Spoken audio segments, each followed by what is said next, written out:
Vamos abrir as nossas Bíblias, 2 Crônicas, capítulo 7, verso 14, que diz o seguinte: se o meu povo, que se chama pelo meu nome, se humilhar e orar e me buscar e se converter dos seus maus caminhos, então eu o virei dos céus, perdoarei os seus pecados e sararei a sua terra. Amém, Senhor, pela leitura da tua palavra. Podem sentar, irmãos. Meus amados irmãos, há muitos textos bíblicos, para não dizer a Bíblia inteira, que são extremamente impactantes, modificadores de vidas, transformadores de sociedades e de nações. Contudo, há alguns que historicamente se destacam e que durante a história promoveram verdadeiras revoluções no povo, no seio do povo de Deus e no mundo em geral. 2 Crônicas, capítulo 7, verso 14, o verso que acaba de ser lido, é um dos textos da Bíblia que pode ser enquadrado nesta categoria.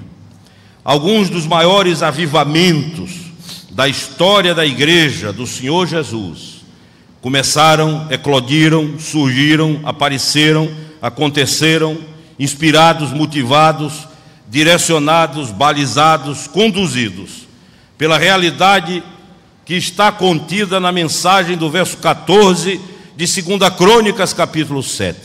Ainda que um verso pequeno, curto, conciso, traz, contudo, no bojo, no seu conteúdo, todos os requisitos e condições para um verdadeiro avivamento e para uma vida verdadeiramente de comunhão com Deus. Nessa manhã eu gostaria de refletir sobre o seguinte tema: quando Deus diz sim. Há coisas na Bíblia que são afirmações categóricas de Deus. E por isso há uma diferença muito grande entre salvação e santificação. A salvação é ato, determinação de Deus, ato unilateral, contrato unilateral entre Deus e Ele mesmo. É o próprio Senhor que é o autor e consumador da fé. A salvação é um ato gracioso e misericordioso de Deus e que independe do esforço humano, que independe de qualidades humanas, que independe de qualquer investimento humano. Contudo, não é assim com a santificação. Na salvação não há um se, mas na santificação há um si. E várias vezes na Bíblia nós encontramos este condicional de Deus.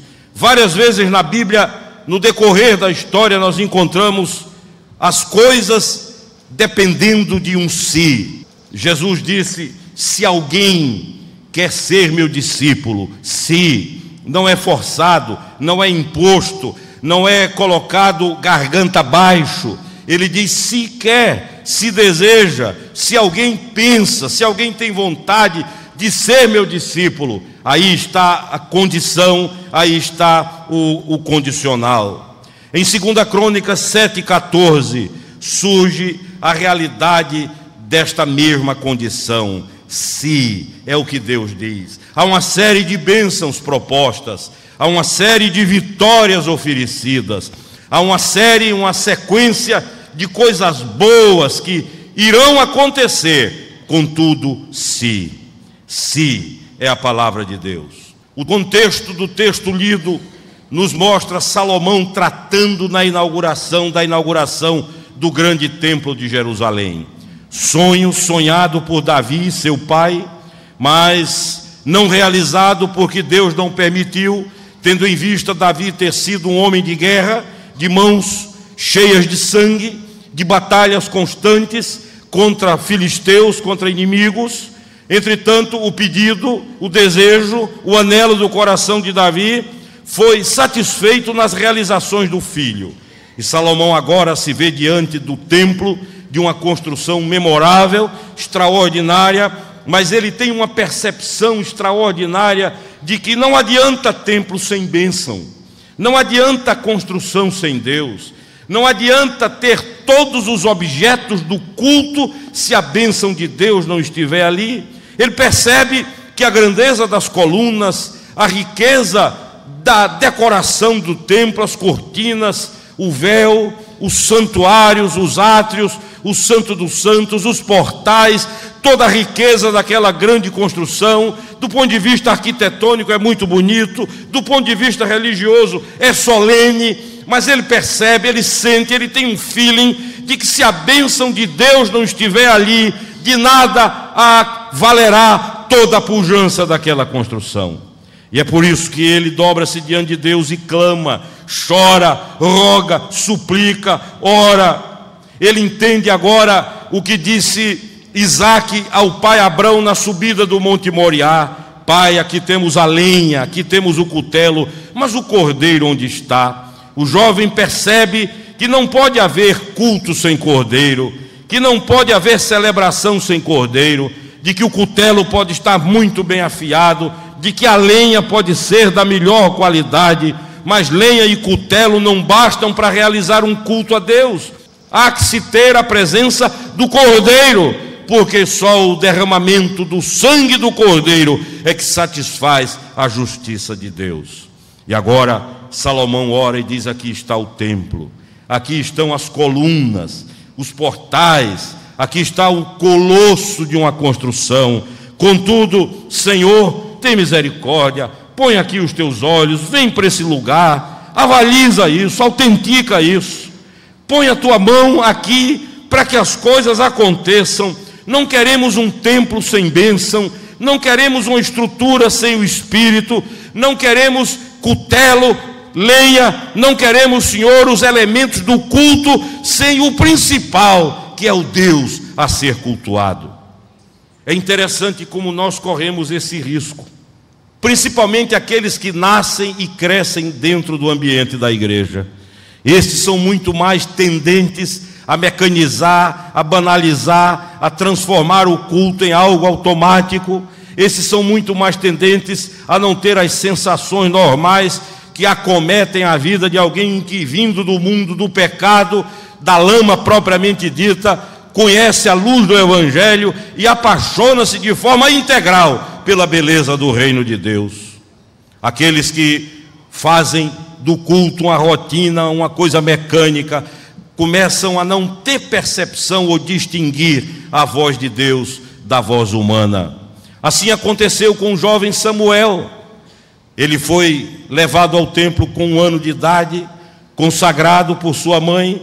Ali passou a viver, comia, dormia, brincava, andava, divertia-se. Toda a sua vida estava na circunscrição do templo e ele conhecia tudo dentro do templo. Cada local, cada recanto, cada móvel, cada utensílio, cada objeto que era usado, ele conhecia o sacerdote, ele conhecia as toalhas, os panos, os cálices, ele conhecia todos os ritos do templo, ele conhecia tudo da casa de Deus, mas só não conhecia o Deus da casa. Ele conhecia o templo, mas não conhecia o Deus do templo. É como a história que se conta daquele jovem que, chegando de um curso fora do país, foi cultuado pela sua inteligência brilhante e teve um banquete que foi oferecido em sua homenagem. E nesse banquete o moço, muito cheio de vaidade, extremamente orgulhoso, resolveu brindar a plateia e disse: eu vou declamar o Salmo 23. Foram aplausos, gritos, e diz a história que ele vai à frente, fala o Salmo 23 de uma forma espetacular, não comete um erro, não há um deslize sequer. Ele diz tudo certo, cada palavra no seu lugar, a entonação correta. E quando ele acaba de dizer o salmo, é aplaudido, ovacionado, as pessoas gritam: é o maior, é o tal, esse é bom. E de repente levanta-se um senhor já de cabelos brancos que estava ao seu lado, é o seu pastor, e manifesta o desejo também de dizer alguma coisa. E em respeito à sua idade, a palavra lhe é concedida e ele vai à frente e diz para as pessoas que também vai declamar o Salmo 23.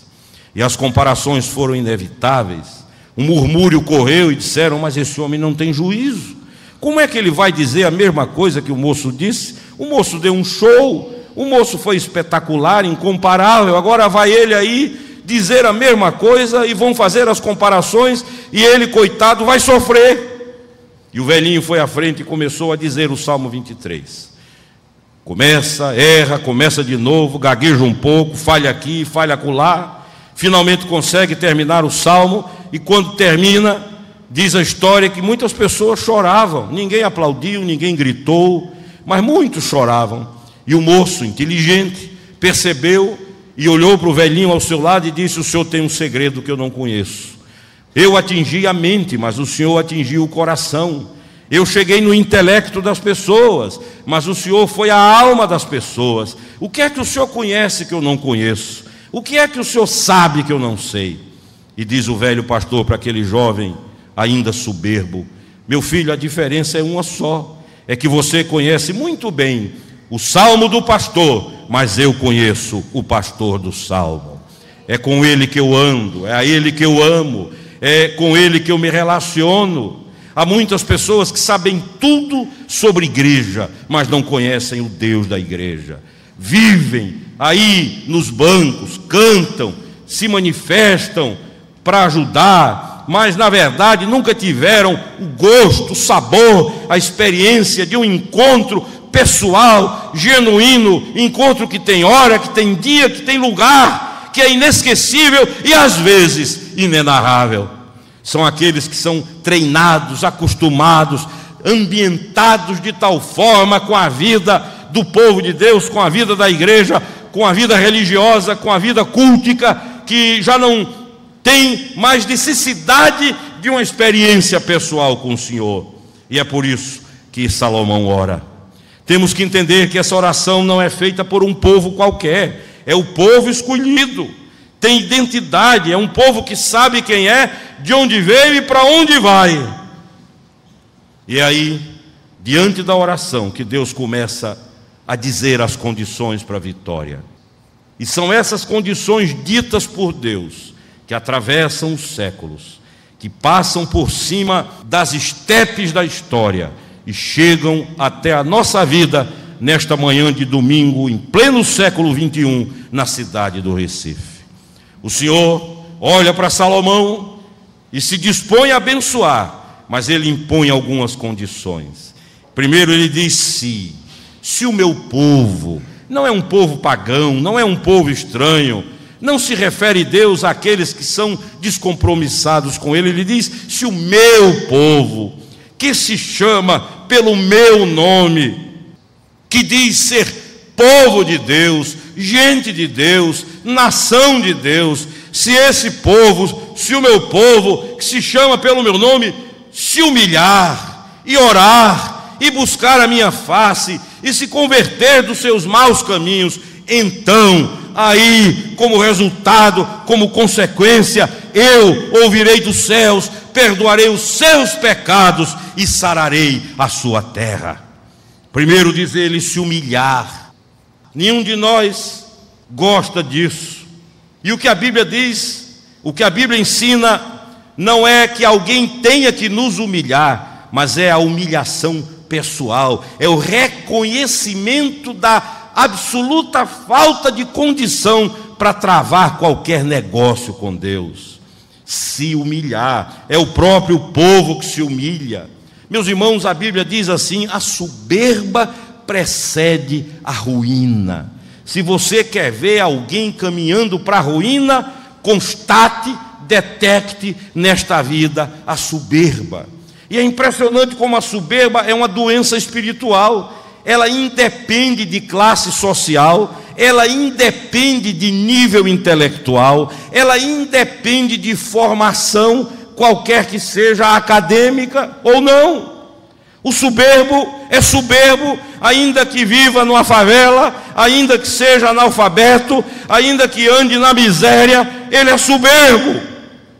A soberba é uma doença instalada por Lúcifer na alma do homem. Isso porque foi a própria soberba a causa da derrota de Lúcifer como querubim. Não há registro bíblico de que Lúcifer tenha adulterado, roubado. O grande problema de Lúcifer foi a soberba. Ele olha um dia para o trono de Deus e diz: é para lá que eu vou e é aquele trono que eu quero. Eu vou me assentar acima dele. E aí, quando ele pensa que sobe, ele cai. Quando ele pensa que inicia uma ascensão, ele começa a descer, e a descer de uma forma tão contundente que até hoje não parou de descer. E Martinho Lutero disse que Lúcifer é a perfeição da imperfeição e o contrafator de Deus. Tudo que Deus é, ele é a antítese, ele é o oposto, ele é o contrário. É um espírito que se opõe a Deus. Observem Jesus de Nazaré. Paulo diz na sua carta aos Filipenses: tende em vós o mesmo sentimento que houve também em Cristo. E passa a narrar dizendo: o qual, sendo Deus, não teve como usurpação o ser igual a Deus, antes a si mesmo se humilhou, assumiu a forma de servo. E Paulo vai narrando e diz que Jesus desceu como ninguém desceu, humilhou-se como ninguém humilhou-se, e dá a virada quando afirma: pelo que também Deus o exaltou soberanamente e lhe deu um nome que está acima de todo nome, para que ao nome de Jesus se dobre todo o joelho no céu, na terra e debaixo da terra, e toda língua confesse que Jesus Cristo é Senhor, para a glória de Deus Pai. Esse é o Nazareno. Não é um derrotado, anêmico, pálido, frustrado, vencido, esmagado, achatado. É alguém que deu a grande virada, porque em descendo como desceu, subiu como ninguém jamais subiu. E ele diz: toda autoridade me foi dada nos céus e na terra, portanto vocês vão em meu nome, pregam o evangelho a toda criatura, e quem crer e for batizado será salvo, quem não crer já está condenado, diz ele. Se humilhar, esse é o ponto de partida. Esse é o pobre de espírito. As pessoas durante muito tempo pensaram que ser pobre de espírito é ser medíocre. Tem nada a ver uma coisa com a outra. Pobre de espírito é aquele que não tem capital espiritual para negociar com Deus. É aquele que não pode chegar diante de Deus e dizer: olha, o Senhor me dê essa bênção aí porque eu vou pagar. Eu tenho moeda corrente aqui do ponto de vista espiritual. Eu sou justo, eu sou bom, eu sou reto. Eu sou uma pessoa honesta, tranquila, eu não peco, eu não erro. Não há esse capital. Os que se sabem miseráveis, os que batem no peito como o publicano do templo e dizem: Senhor, tem misericórdia de mim, pobre pecador, estes voltam para casa justificados. Amém? Se o meu povo se humilhar. Sabe, irmãos, há um triunfalismo evangélico hoje que leva a igreja à soberba. Você liga o rádio, TV, há um desfile de triunfalismo. Uma soberba, é decreto para cá, imposição para lá, determinação para um lado, um imperialismo espiritual. A dimensão do servo praticamente sumiu. Ninguém quer servir, ninguém quer ser servo, ninguém quer se humilhar. Todo mundo quer ser senhor, todo mundo quer ensinar, todos querem ser o maioral da tribo. Hoje o que se percebe é uma igreja que, se tomasse as rédeas, por exemplo, de uma liderança nacional, seria um caos, um desastre, uma miséria, porque, infelizmente, ainda que o discurso seja evangelho da graça, o rosto e o coração são duros como a lei. Nós precisamos aprender a cultivar a humildade. E humildade não é autocomiseração. Humilde não é aquele que diz: eu sou um miserável, eu sou um desgraçado, eu sou um liquidado, eu sou um incapaz. Isso é doença. Eu lembro, na minha juventude, de uma irmã que num determinado culto de oração orava e dizia: Senhor, eu sou uma miserável, eu sou uma desgraçada, eu não presto. Aí o irmãozinho ingenuamente de lado disse: amém. Quase apanha. E ouviu um discurso terrível daquela irmã, e ele disse: mas não estou entendendo mais nada, eu só apenas concordei com o que a senhora disse. Foi a senhora que disse que não prestava, que era miserável, que era uma desgraçada, e eu apenas disse amém. Mas não é apenas se humilhar. Se o meu povo, e você sabe quem é o meu povo, eu e você, nós somos o povo dele. Se o meu povo se humilhar, e diz, e orar e buscar, são dois estágios. O primeiro é o da oração, o segundo é o da busca, que a coisa já é mais aguda, e o terceiro pode ser o do clamor e o da súplica. A oração muitas vezes torna-se mecânica. São aqueles chavões da manhã e da noite. É a chave que abre o dia e fecha o dia. É aquela espécie de mantra gospel, que o indivíduo diz todo dia a mesma coisa, né? De manhã. Imagine você, um rapaz que namora uma moça ou vice-versa, e durante 5 anos, todos os dias, eles dizem a mesma coisa. Eu duvido que esse relacionamento dure 5 anos. Eu tive um professor americano, cuja aula era muito difícil da gente gostar, porque ele entrava na classe e era muito capaz, mas era um péssimo comunicador, e aí ligava um toca-fitas com a aula, sentava, abaixava a cabeça, e quem entendeu, entendeu, quem não entendeu, passe bem. Amados irmãos, orar é rasgar o coração diante de Deus. Não há pré-fabricações na oração, não há necessidade de terminologia teológica na oração. Aquele que ora se derrama, se abre. Aquele que ora não tem tempo para rebuscar muitas coisas, ele apenas deixa que o coração se jogue diante de Deus. Imagine Jonas no ventre de um peixe. Se ele vai ter preocupação em ficar de joelhos, ou ter introduções bonitas para a oração, Augusto, soberano e majestoso Deus. Jonas não tem nada com isso. Senhor, tem misericórdia. Aquele ladrão na cruz, ao lado de Jesus, não tem tempo, não há ambiente para orações longas, repetitivas. Ele apenas diz: Senhor, lembra-te de mim quando entrares no teu reino. E a resposta foi instantânea. O Senhor disse: hoje tu estarás comigo no paraíso. Buscar, do ponto de vista bíblico, é trazer de lá para cá, é ir buscar. Buscar teologicamente não é procurar, não é sair à cata de. A palavra grega para buscar, ela tem o sentido de ir e trazer, pegar na despensa e trazer para cá. Buscar o reino de Deus é trazer o reino de Deus para cá. Se o meu povo me buscar sem orar é ativismo. Orar sem buscar é discurso. Temos que orar e buscar. Mas ele diz mais uma coisa: se o meu povo, que se chama pelo meu nome, se humilhar e orar e buscar a minha face e se converter dos seus maus caminhos. Nós não podemos cair na ilusão maligna de que oração vem para maquiar pecado. Oração não encobre. A única coisa que perdoa os meus pecados é o poder do sangue de Jesus. Só. Tempo não perdoa pecado. Pastor, já faz 20 anos, continua tão vivo como hoje. Esquecimento não perdoa pecado. Pastor, já faz tanto tempo que eu esqueci.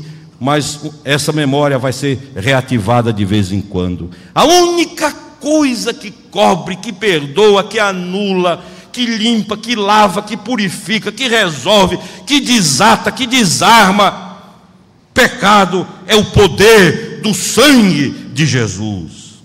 Converter é mudar o rumo da vida. A oração tem que gerar atitude, meus amados irmãos. Quem inveja, não inveje mais. Quem tem ira, quem vive irado, ore. Mas quando acabar de orar, que a ira seja tirada em nome de Jesus. Que a amargura, a maledicência, a vaidade, a mentira, o orgulho sejam banidos após a oração. E então, acontecendo isso, Deus promete 4 coisas. Se o meu povo, que se chama pelo meu nome, se humilhar e orar e buscar a minha face e se converter dos seus maus caminhos. E converter significa deixar. Aquele que confessa e deixa, alcança misericórdia. Diz ele, primeiro, que haverá saúde espiritual e moral. Observem, perdoarei os seus pecados. Amém. Não haverá mais a opressão, a pressão psicológica e emocional do pecado. Não haverá mais o espinho na alma. Não haverá mais um travesseiro de pedra. Não haverá mais a insônia provocada pelo pecado. Não que insônia seja resultado de pecado, mas muitas são. Não haverá mais desconforto. Não haverá mais o perigo do aprofundamento de uma esquizofrenia que faz com que vivamos entre o parecer e o ser. Não, se houver confissão, oração, busca e conversão, o Senhor diz: eu perdoarei os seus pecados, eu trarei alívio, sossego, paz, tranquilidade, calma. A agitação sumirá da alma. O primeiro resultado é perdão de pecados. Se nós queremos os nossos pecados perdoados, nós precisamos ter uma atitude de humildade, de oração, de busca e de confissão. Em segundo lugar, diz o texto que haverá cura até para a vida material. Ouvirei dos céus, perdoarei os seus pecados e sararei a sua terra. A terra será curada. Terra curada naqueles dias era economia curada, porque a nação era agrícola, vivia de agricultura, e de repente a terra parava de produzir, e não havendo produção, lembre-se que naqueles dias não havia indústria, não havia nada do que nós conhecemos hoje. A vida era tremendamente vivida da terra, pela terra e para a terra. Era agricultura mesmo, a base de toda a economia. Por isso, quando os exércitos inimigos invadiam o país, a primeira coisa era destruir as plantações. Mas o Senhor diz: se houver humilhação, conversão, oração e busca, uma das consequências é que eu vou sarar a terra. Os negócios vão produzir outra vez, a bênção vai estar onde a sua mão tocar. De repente você vai perceber que, contrariando a lógica da economia, da política, você vai ser abençoado. Haverá uma percepção de sua parte de que, apesar dos ventos contrários, da correnteza contra, você vai inexplicavelmente caminhando, progredindo, sendo abençoado, porque a terra foi sarada em nome de Jesus.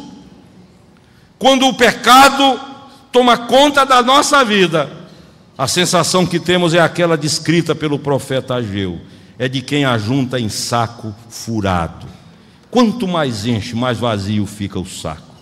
E Ageu diz a Israel: vocês estão assim, vocês não pararam ainda, diz ele, para perceber que vocês estão juntando num saquetel furado. Primeiro vocês precisam costurar, coser, fechar a ruptura, consertar, fazer aliança com Deus, pacto com Deus, arrumem a vida, ponham-se diante do Senhor, e vocês verão que a terra de vocês será sarada. Amém. Em terceiro lugar, diz o Senhor: eu ouvirei dos céus. Você já pensou que coisa triste é um Deus de ouvidos fechados? Você ora e nada, pede e nada, clama e nada, chora e nada, corre atrás e nada. E você jejua, porque muitas vezes há irmãos que acham que jejum e oração e lágrimas resolvem um problema que só pode ser resolvido pela confissão, pelo coração aberto, pela entrega. É quando nós começamos a nos despojar de nós mesmos que o Espírito Santo de Deus começa a nos encher. E Deus diz: eu ouvirei dos céus. Não há lugar. Você lembra onde Jonas estava? No ventre de um peixe, no fundo do mar. Ninguém poderia ouvi-lo, mas Deus ouviu. Sadraque, Mesaque e Abednego estavam numa fornalha de fogo ardente. Deus ouviu. Daniel numa cova de leões. Deus ouviu. Não importa, os ouvidos do Senhor estarão abertos. E em último lugar, diz ele: os meus olhos estarão nesse lugar. Quem vai botar o olho num lugar onde o olho de Deus está? Não há lugar mais seguro, mais guardado, mais protegido, mais imune a qualquer ataque. É por isso que a Bíblia diz que praga nenhuma chegará à tua tenda. 1000 cairão ao teu lado e 10.000 à tua esquerda, tu, porém, não serás atingido, porque os olhos do Senhor estão sobre a tua vida, meu irmão e minha irmã. Quando há confissão, quando há humilhação, quando há oração, quando há busca, quando há conversão genuína, os olhos de Deus se plantam, e aí não há quem toque, não há quem perturbe, não há quem possa tirar o que é nosso, não há quem nos atinja. Caminhamos protegidos, guardados. e, sobretudo, quebrantados na presença de Deus. Na verdade, tudo é uma questão de escolha. O que queremos? A soberba ou a humildade? Se o meu povo, e você pode tirar essa expressão povo e botar o seu nome. É como se Deus dissesse: se Raquel, se Carlos, se Cristina, se Roberta, se Fernando, se Pedro, ponha seu nome. Se Alexandre, que se chama pelo meu nome e que diz ser meu povo, se humilhar e orar e confessar os seus pecados e se converter dos seus maus caminhos, diz o Senhor, então eu ouvirei dos céus, perdoarei os seus pecados, haverá alívio e sararei a sua terra. Amém? Esse é um dos sis de Deus. Se há muita coisa boa do lado de lá para ser trazida para cá, se eu conheço um velho obreiro, velho pastor, reverendo Manuel Porto Filho, conheci porque já foi para o céu. E Porto Filho era pastor na cidade do Rio de Janeiro, e numa circunstância dramática da sua vida, ao voltar de um culto num domingo de manhã para sua casa, ao abrir a porta, encontrou o corpo da filha única, banhado em sangue, havia sido assassinada pelo marido. E na dor terrível daquele momento, daqueles dias, o reverendo Manuel Porto Filho tomou um velho caderno e escreveu um dos hinos mais bonitos que se canta no mundo cristão, cuja letra diz assim: em fervente oração venho o meu coração na presença de Deus derramar, mas não posso fruir o que estou a pedir sem que tudo abandone no altar.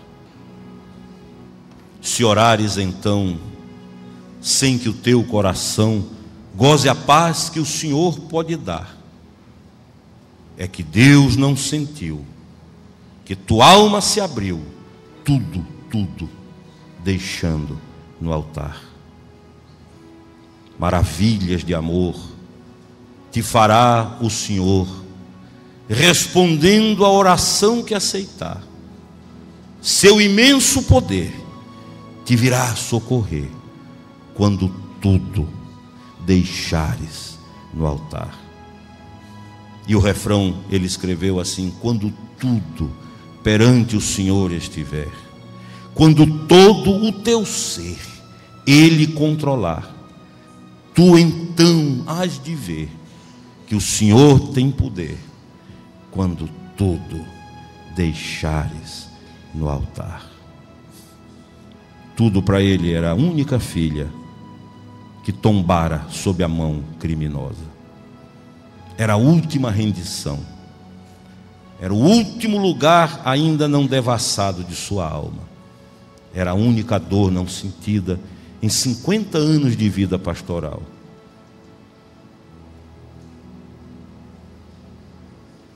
O corpo inerte da filha, ao invés de despertar em Porto Filho desejo de vingança, revolta, malignidade, arrancou do coração do velho homem de Deus essa pérola.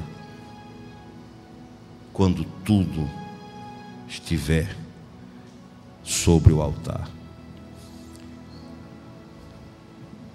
Muitas vezes temos a sensação, amados irmãos, de que corremos e não chegamos,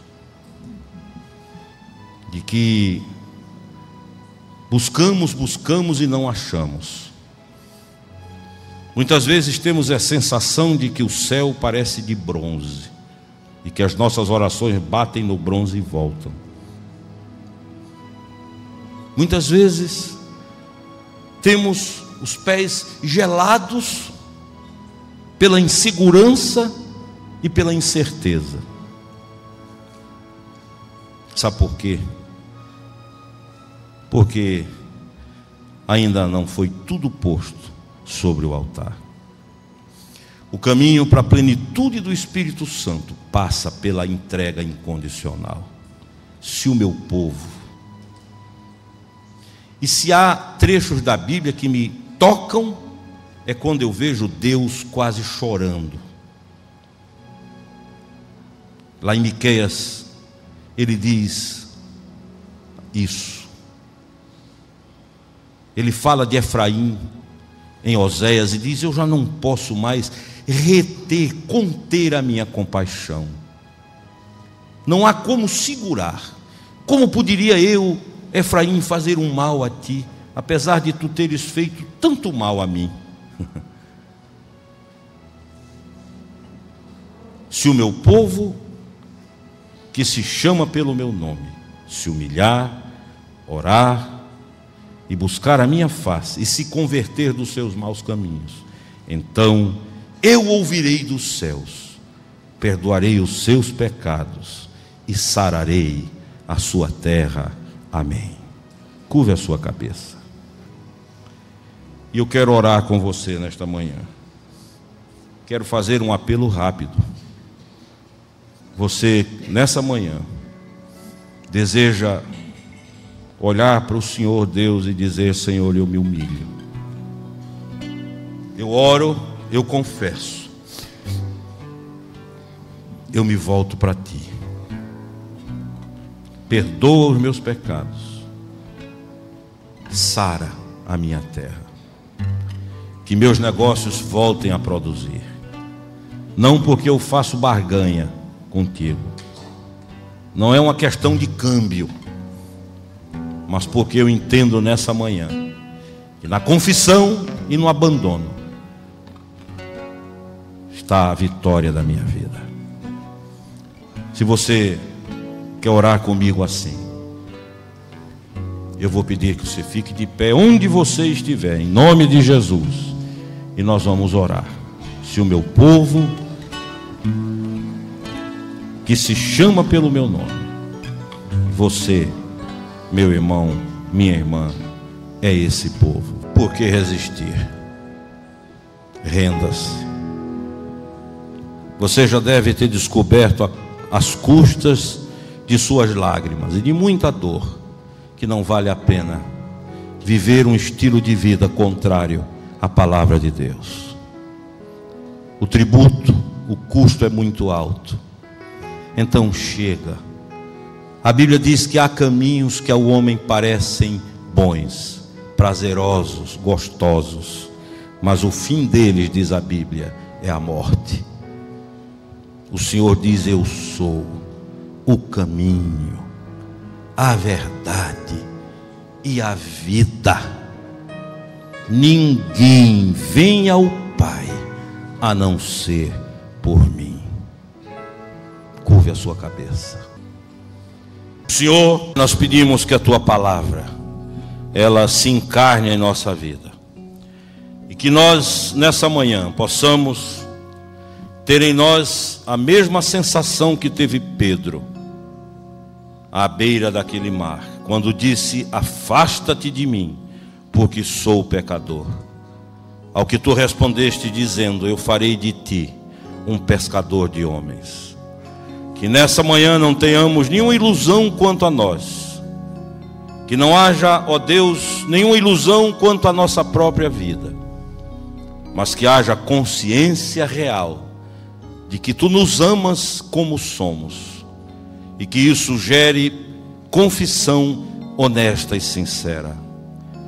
Que nessa manhã nós nos humilhemos diante de ti, reconheçamos que somos pó, que oremos e busquemos, e sobretudo que nos convertamos dos caminhos que insistentemente na nossa vida procuram nos afastar de ti. E a tua palavra diz que há caminhos que aos nossos olhos parecem bons, mas o fim deles é a morte. Por isso pedimos que tu tenhas misericórdia de nós, que a tua mão, teu braço se estenda nessa manhã e nos arranque de todo auto-engano, nos arranque de toda ilusão pessoal e nos plante os pés na rocha eterna que é Jesus. Pedimos que faças assim, e ó Deus, que esses amados irmãos e irmãs que assim estão fazendo possam sair hoje com os pecados perdoados, a terra sarada, na certeza de que os teus ouvidos estão abertos e os teus olhos sobre eles. Suplicamos que assim seja, em nome de Jesus. Amém. Amém.